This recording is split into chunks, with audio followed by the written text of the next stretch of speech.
আসসালামু আলাইকুম। আশা করি আপনারা সবাই ভালো আছেন। আমি কিন্তু আপনাদের কথা দিয়েছিলাম যে ভুট্টা কেন্দ্রিক যে তথ্যগুলা এই চ্যানেলের মাধ্যমে শেয়ার করে থাকবো। তারই ধারাবাহিকতায় যেহেতু ভুট্টা এখন উঠতেছে অনেক জায়গায়, অনেকেই আমরা চাচ্ছি যে ভুট্টার ব্যবসা করব। আবার অনেকেই পুরাতন ভুট্টা রেখেছি, বিক্রয় করার ক্রেতা পাচ্ছি না। ব্যবসা করতে চাচ্ছেন কিন্তু ব্যবসা করার মানে আপনার পার্টি পাচ্ছেন না, ফার্স্ট পার্টি পাচ্ছেন না। অনেকেই ফার্স্ট পার্টির কাছে ভুট্টা বিক্রয় করতে চাচ্ছেন। তাদের জন্যই মূলত আজকের ভিডিওটি। যেহেতু আমার এই চ্যানেলে অনেকেই রয়েছি যারা ভুট্টার ব্যবসা করতে চাচ্ছি কিন্তু আসলে ফার্স্ট পার্টি পাচ্ছি না। তবে আজকে প্রথম যেহেতু একজন ফার্স্ট পার্টি আমাকে বলেছে ওনার নাম্বারটা আপনাদের দিতে, অর্থাৎ আপনারা যারা ভুট্টার ব্যবসা করতে চাচ্ছেন অথবা অনেকগুলা ভুট্টা রেখেছেন বা অনেকগুলা ভুট্টা চাষ করেছেন, একবারে সরাসরি মানে ফার্স্ট পার্টির কাছে বিক্রয় করবেন, তাদের জন্যই আজকে হচ্ছে সুসংবাদ। আপনারা চাইলে আমি যে নাম্বারটা আপনাদের দিব এই নাম্বারে যোগাযোগ করে সরাসরি ভুট্টা বিক্রয় করতে পারেন। তবে এখানে সতর্কতা হচ্ছে যে উনি যেমন আপনিও তেমন। অর্থাৎ আপনাকেও আমি চিনি না, ওনাকেও আমি চিনি না। কিন্তু উনি আমাকে জাস্ট এতটুকু বলেছে যে উনি ফার্স্ট পার্টি, উনি ভুট্টা ক্রয় করে। হ্যাঁ, আমি এটা শিওর যে উনি দীর্ঘদিন থেকে ভুট্টা ক্রয় করতেছে। কিন্তু আপনারা যেটা করবেন সেটা হচ্ছে আপনার নগদ টাকায় বিক্রয় করবেন। বাকিতে কখনোই ভুট্টা বিক্রয় করবেন না। এটা আমি আপনাদের আগেই সতর্ক করে দিচ্ছি। আবার অনেকেই আবার বলতে পারেন যে ভাই আপনার কাছ থেকেই নাম্বার নিছি, আপনার কথা মতোই আমি তাদের সাথে ব্যবসা করেছি, এমন না।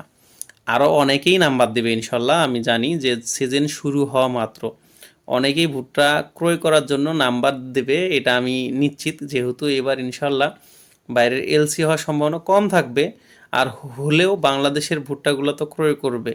এইটা ক্রয় করার জন্য কিন্তু অনেকেই নাম্বার দেবে। আর এই নাম্বারগুলো আমি আপনাদের দেব, আপনাদের যাকে ভাল লাগে। যেহেতু আজকে একজন নাম্বার দিয়েছে কথা বলার জন্য, আজকে আপনি তাদের সাথে কথা বলে দেখতে পারেন যে আসলে আপনাদের রেটের সাথে বনে কিনা, বা স্থানীয় যে পাইকারগুলো রয়েছে তাদের সাথে রেট যেটা উনি যে রেটটা বলতেছে তাতে খাপ খায় কিনা। যদি না মেলে তাহলে অবশ্যই কমেন্ট করবেন যে ভাই এই ব্যাপার। তবে আপনারা যে কোনো কিছু আমার সাথে শেয়ার করবেন। যদি শেয়ার করেন তাহলে কি হবে, আমিও বিষয়গুলো জানতে পারবো। আর যদি এটা শেয়ার না করেন, ধরেন তার সাথে বলতেছে না, দামের সাথে মিলতেছে না, আপনি হয়তো দূর ভাই একটা নাম্বার দিল, কি নাম্বার দিল, তার সাথে যোগাযোগ করে কোনো কিছু মিলতেছে না, এই জিনিসটা কখনোই করবেন না। আপনারা কি করবেন, যেটাই হোক মানে যে কোনো বিষয়ে যদি আপনারা কমেন্ট করেন, ফিডব্যাক দেন, তাহলে কিন্তু আমার জন্য পজিটিভ, আপনাদের জন্য পজিটিভ। আর প্রত্যেক দিন কিন্তু আমরা কি করব, ভুট্টার আপডেট বাজার দেব।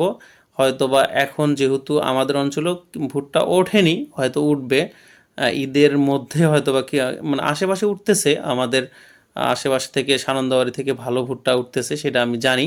খুব একটা দূরে না, কিন্তু আমার নিজ অঞ্চলে মানে আমার গ্রামে কিন্তু এখনও ভুট্টা ওঠেনি।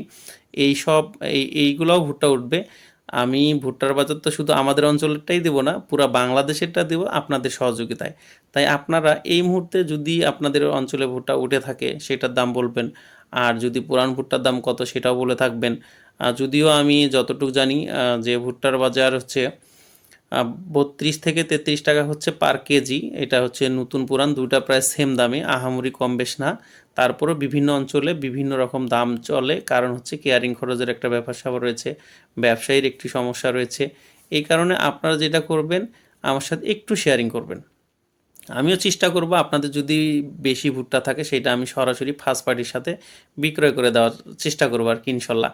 আবার আর যদি মনে হয় যে না আমি ব্যবসা করব, সেই ক্ষেত্রেও আমি পরামর্শ দেওয়ার চেষ্টা করব। ব্যবসা করতে যদি চান সেক্ষেত্রে কি কি লাগে, সেটা কীটনাশকের ব্যবসা হোক আর সেটা ভুট্টার ব্যবসাই হোক, মানে কি কি প্রয়োজন সব কিছু আপনাদের সাথে শেয়ার করব। তবে শর্ত হচ্ছে আপনাদের কমেন্ট করতে হবে যে ভাই আমরা এই বিষয়টা জানতে চাই। কিন্তু আমি আগাম মানে নিজে থেকে আপনাদের আমি কিচ্ছুই বলবো না। আপনারা যদি চান তাহলে আমি আপনাদের বলবো, না হলে নাই।